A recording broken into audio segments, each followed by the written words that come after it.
I'm not big on legends and that kind of thing. I would like to be remembered as a good actor. There are actors who retire, and then there's Gene Hackman, a man who didn't just step away from Hollywood, but vanished from it. No grand farewell, no emotional goodbye. One day, he was there. I just want to start at the beginning just for a second and say, sitting out there next to Barbara Harris reminds me of my first acting scene ever.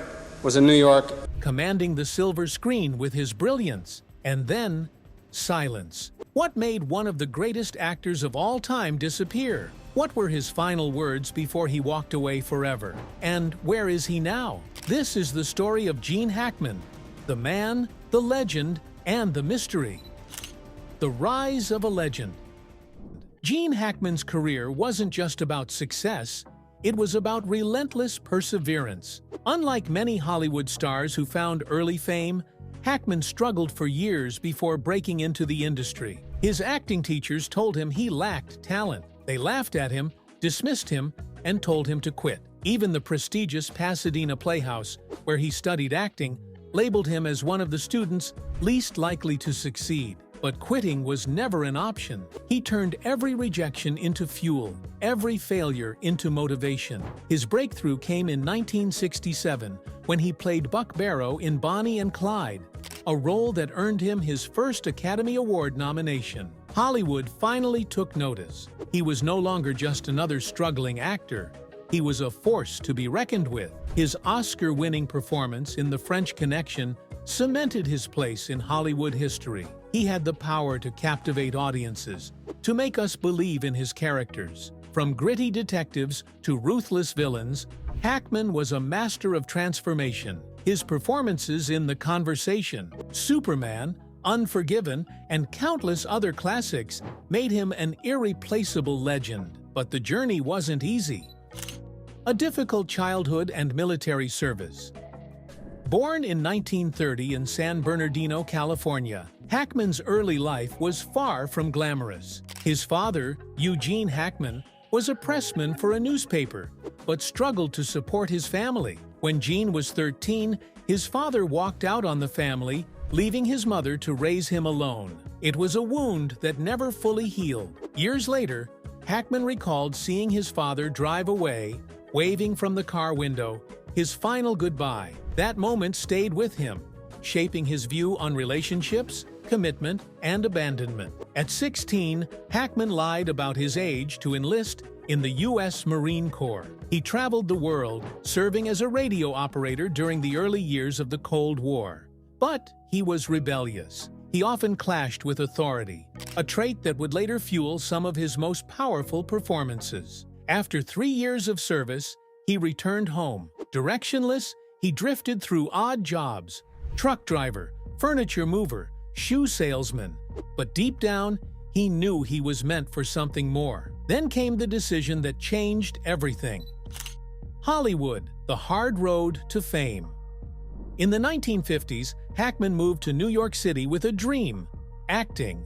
But he was nearly 30, considered too old to start a film career. His time at the Pasadena Playhouse was brutal. In addition to being told he had no talent, he was constantly compared to his classmates, particularly Dustin Hoffman and Robert Duvall, who were also struggling actors at the time. The three of them formed an unlikely bond, each facing rejection after rejection. Hackman took any work he could get. He built sets, worked as a doorman, even stole food from store displays to get by. Hollywood wasn't kind to outsiders. Finally, Bonnie and Clyde changed everything. His powerful performance alongside Warren Beatty earned him an Oscar nomination. Suddenly, the industry that had ignored him for years couldn't get enough of him. The dark side of Hollywood. By the 1970s and 80s, Hackman had become one of the most sought-after actors in Hollywood. He was charismatic, intense, and brought an authenticity to every role. But with success came the pitfalls of fame. Hackman had a reputation for being difficult on set. He was a perfectionist, demanding, blunt, sometimes even aggressive. Directors respected his talent, but feared his temper. On the set of The Royal Tenenbaums, director Wes Anderson was reportedly terrified of Hackman. who constantly berated him. Co-stars said Hackman called Anderson names, belittled him in front of the crew, and nearly walked off the film. Hackman later admitted he had anger issues, something he had struggled with his entire life. It stemmed from his father's abandonment, from years of rejection, from his Marine Corps days where he had to fight for survival. Behind the scenes, Hackman also battled personal demons. His first marriage to Faye Maltese, the mother of his 3 children, ended in divorce in 1986, after nearly 30 years together. Hollywood had consumed him, and his marriage couldn't withstand the pressure. The health scare that changed everything. In 1990, Hackman suffered a major wake-up call: heart surgery. Years of stress, smoking, and an intense work schedule had taken a toll on his health. Doctors warned him that if he didn't slow down, he might not survive another decade. Unlike many actors who cling to fame despite their declining health, Hackman made a bold decision. He would walk away. By the early 2000s, he carefully selected his final roles. The Royal Tenenbaums, 2001, won him a Golden Globe, proving he still had the magic. But his last film, Welcome to Mooseport, 2004, was a surprising choice. A light-hearted comedy that many felt was unworthy of being his final performance. Fans hoped for one last dramatic role, but Hackman had made up his mind. He was done. Disappearing from Hollywood. Unlike many retired actors who still make public appearances, Hackman vanished. No late-night interviews, no Hollywood events, no memoir. Instead, he built a new life in New Mexico. He took up cycling, painting, and writing. He became a novelist, crafting historical fiction and thrillers. His books, filled with depth and storytelling mastery, proved that his creativity had never left him. Hackman's disappearance from the public eye fueled speculation. Some believed he was battling illness. Others thought he had personal reasons for avoiding the spotlight. Then, in 2008, rumors of his death began circulating. Several media outlets falsely reported that Hackman had passed away. It happened again in 2015 and again in 2020. Each time, Hackman's representatives had to confirm he was alive, simply living in peace. The last interview.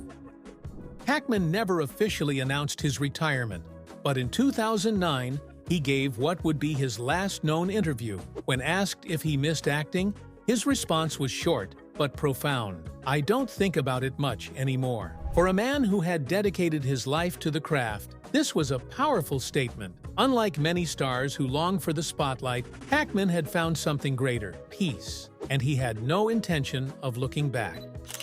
The legacy of Gene Hackman. Gene Hackman's life today is one of simplicity.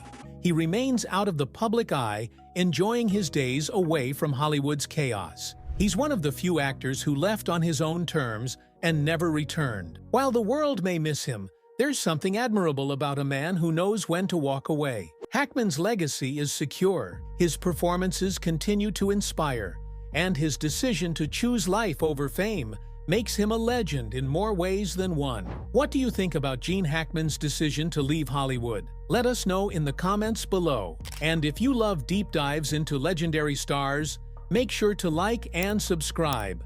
Until next time.